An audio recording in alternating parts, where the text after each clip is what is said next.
ना क्रॉस किस चीज़ को शो करते हैं? मैग्नेटिक फील्ड को। मैग्नेटिक फील्ड कैसे है? Perpendicular to the plane of paper and inward in direction. तो मैंने क्या क्रिएट किया, एक कंडक्टर लिया। कंडक्टर में चार्जेस हैं, नेगेटिव भी हैं, पॉजिटिव भी हैं। सपोज वैसे ऐसा कौन सा कंडक्टर हो सकता है जिसमें दोनों, आप कह सकते हो सेमी कंडक्टर। सेमी कंडक्टर में होल भी होते हैं, इलेक्ट्रॉन भी होते हैं। और यदि मैं ऐसा कंडक्टर को मूव कराऊं, किस तरफ? इस तरफ, विद सम वेलोसिटी, तो क्या होएगा? आपको पता है ना कि लॉरेंस फोर्स क्या होती है? F equals to Q V cross B. ये लॉरेंस फोर्स है कि जब भी कोई चार्ज मूव करता है किसी वेलोसिटी के साथ मैग्नेटिक फील्ड पे, तो उसे क्या लगेगी? फोर्स। और फ्लेमिंग का कौन सा रूल है? Left hand rule. अब मैं ले लेता हूँ पॉजिटिव पार्ट, पॉजिटिव चार्ज। क्योंकि आप ऐसे मूव कर रहे हो ना, तो इसका मतलब कि आप पॉजिटिव किस तरफ पुल हो रहे हैं? इस तरफ। तो फ्लेमिंग का रूल लगाओ। फील्ड, ये फिंगर क्या होगी? फील्ड। फील्ड को करो डाउनवर्ड, है ना। इस फिंगर को करो वेलोसिटी। थंब क्या होएगा? फोर्स। तो पॉजिटिव पार्टिकल पे फोर्स किस तरफ लगेगी? इस तरफ। तो चार्ज उधर जाना शुरू कर देगा। यदि मैं कहूँ यहाँ इलेक्ट्रॉन्स हैं, तो इलेक्ट्रॉन को फोर्स किस तरफ लगेगी? यदि इलेक्ट्रॉन ऐसे पुल हो रहा है, तो जो फ्लेमिंग का रूल बताता है ना पॉजिटिव चार्ज के लिए फोर्स की डायरेक्शन, उसको 180 कर लो। तो पॉजिटिव चार्ज को तो इधर बता रहा था, तो इलेक्ट्रॉन होगा तो फोर्स किस तरफ लगेगी? इधर। तो इलेक्ट्रॉन को इधर फोर्स लगेगी तो यहाँ क्या आ जाने, यहाँ इलेक्ट्रॉन इस तरफ इकट्ठे होने शुरू हो जाएंगे। क्योंकि हम तो रुक नहीं ना रहे, हम तो मूव करते जा रहे हैं। तो इलेक्ट्रॉन यहाँ एक आया, दो आए, तीन आए, ऐसी। यदि मैं मेटल भी ले लूँ ना, मेटल में इलेक्ट्रॉन जब यहाँ इकट्ठे होंगे तो पीछे क्या रह जाता है? Positive charge. क्योंकि जितना इलेक्ट्रॉन इकट्ठे यहाँ होंगे उतना पॉजिटिव चार्ज यहाँ बचेगा। और यदि ये सेमी कंडक्टर है तो सेमी कंडक्टर में पॉजिटिव भी होंगे, नेगेटिव भी होंगे, उसमें तो कोई रोल ही नहीं। तो पॉजिटिव यहाँ शुरू हो गए, मेटल में भी ऐसे ही होगा, सेमी कंडक्टर में भी ऐसे ही होगा। तो इलेक्ट्रॉन यहाँ इकट्ठे हो गए, पॉजिटिव चार्ज यहाँ इकट्ठा हो गया। तो आप कहोगे कि क्या ये नेगेटिव चार्ज बढ़ता ही जाएगा, पॉजिटिव बढ़ता ही जाएगा, रुकेगा नहीं कभी? नहीं, हमेशा नहीं बढ़ता जाएगा, थोड़ी देर बाद रुक जाना है। आप कहोगे क्यों रुक जाता है? फिर देखो, जब नेगेटिव यहाँ इतना नेगेटिव इकट्ठा हो गया है ना, 5 मतलब 10 पॉजिटिव यहाँ हो गए, 10 नेगेटिव यहाँ हो गए, तो एक इलेक्ट्रिक फील्ड इतने बन जानी है। एक इलेक्ट्रिक फील्ड बनेगी पॉजिटिव टू नेगेटिव। और मैग्नेटिक फील्ड क्या कर रही है? मैग्नेटिक फील्ड पॉजिटिव चार्ज को फोर्स लगा रही है इस तरफ। और इलेक्ट्रिक फील्ड जो बन गई है पॉजिटिव नेगेटिव के कारण, वो पॉजिटिव चार्ज पे फोर्स किस तरफ लगाएगी? ऑपोजिट डायरेक्शन में। तो इलेक्ट्रिक फोर्स पॉजिटिव चार्ज में डाउनवर्ड होगी और मैग्नेटिक फोर्स पॉजिटिव चार्ज में अपवर्ड डायरेक्शन में होगी। और यदि दोनों की ताकतें सेम हो गई तो इन्हें प्रोसेस ने रुक जाना है, जब दोनों की ताकत एक जैसी हो जाएगी। तो मैग्नेटिक फोर्स, क्योंकि एंगल वी और बी में 90 है, जब क्रॉस प्रोडक्ट हटाओगे साइन 91 होता है, तो मैग्नेटिक फोर्स कितनी बनेगी? Q V P. और इलेक्ट्रिक फोर्स कितनी बनेगी? इलेक्ट्रिक फोर्स बनेगी क्यू इंटू ई। दोनों को आप इक्वल कर लो, तो इक्वल कर लो, वहाँ रुक जाएगा। हाँ, आप ई को चेंज कर सकते हो। ए क्या होता है? Potential upon distance. इसको चेंज कर लेना, ई को हटा देना, यहाँ से हटा के आएगा वी ओवर एल। ठीक है, और दोनों को इक्वल कर लेना। देखो, डोंट कंफ्यूज, यहाँ पे ये वेलोसिटी है चार्ज पार्टिकल की, ये वी वेलोसिटी नहीं है, ये पोटेंशियल है बड़े वाला।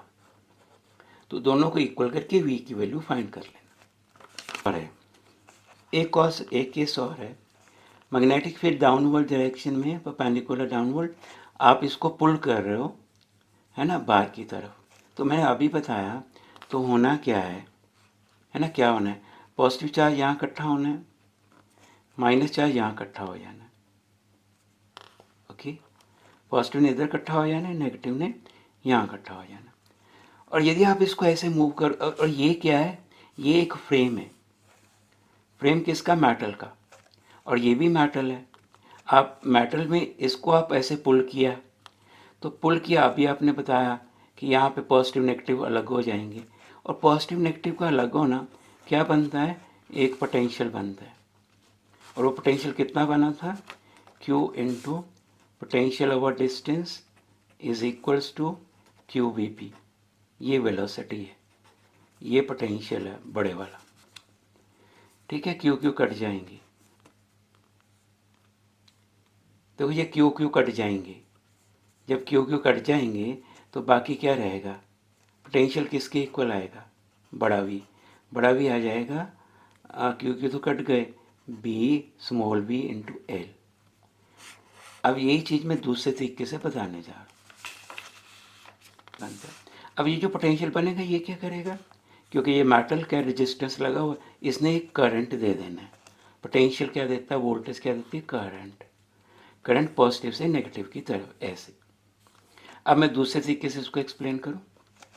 जब आप इसे पुल कर रहे हो ना बाहर, तो जो फ्लक्स है इसमें कम होएगा। जब फ्लक्स कम होएगा तो फैराडे का लॉ क्या कहता है? इंड्यूस ईएमएफ बनेगा। इंड्यूस ईएमएफ क्या होता है? d∅dt इन मैग्नीट्यूड, क्योंकि माइनस साइन भी होता है ना, मैं वो नहीं ले रहा हूँ, तो मैं कहूँगा मैग्नीट्यूड। अब फ्लक्स किसके इक्वल होता है? b इंटू ए के, है ना। तो आप इसमें फ्लक्स की वैल्यू लगा दो, तो इंड्यूस ईएमएफ क्या हो जाएगा? d/dt into B into area. अब इसका एरिया क्या होगा? एरिया होगा ये वाली लेंथ L और ये x, L इंटू एक्स, तो ये हो जाएगा B d/dt L into x. ठीक है। अब इसकी लेंथ तो जब मैं इसको मूव करूँगा बाहर की तरफ, लेंथ तो नहीं ना चेंज होगी। तो हाँ, ये वाला डिस्टेंस चेंज होगा ना, ये वाला x कम होता जाएगा, L नहीं चेंज होगा। तो मैं जो चेंज नहीं होता है ना, उसको मैं बाहर ले लेता हूँ। तो इंड्यूस ईएमएफ कितना बनेगा? BL dx/dt। अब dx/dt क्या होता है? Velocity, small v। तो इंड्यूस ईएमएफ कितना हो जाएगा? BLV। ये वही एक्सप्रेशन आ गया। देखो, अब ये वाला एक्सप्रेशन और ये एक्सप्रेशन दोनों एक ही है, तो इसका मतलब कि दोनों कॉन्सेप्ट्स एक ही हैं। तो आप समझ गए होंगे। तो अब एक क्वेश्चन आपके लिए है, क्या इसमें कोई, इस फॉर्मूले में एंगुलर डिपेंडेंस है? मतलब यदि वेलोसिटी, जिस वेलोसिटी से आप मूव कर रहे हो, यदि उसका कुछ एंगल बना दिया जाए मैग्नेटिक फील्ड के साथ, तो इंड्यूस ईएमएफ का फॉर्मूला उस केस में क्या होगा? This is an exercise for you. यदि तो आपको आएगा तो आप कमेंट्स बॉक्स में लिख दीजिएगा, नहीं आता तो मुझे बताना। यदि आपको ये आर्टिकल अच्छा लगे, वीडियो अच्छी लगे, तो कृपया मुझे भी लाइक तो दे देना ना एक, और मेरा चैनल सब्सक्राइब भी कर लेना। Okay, thank you.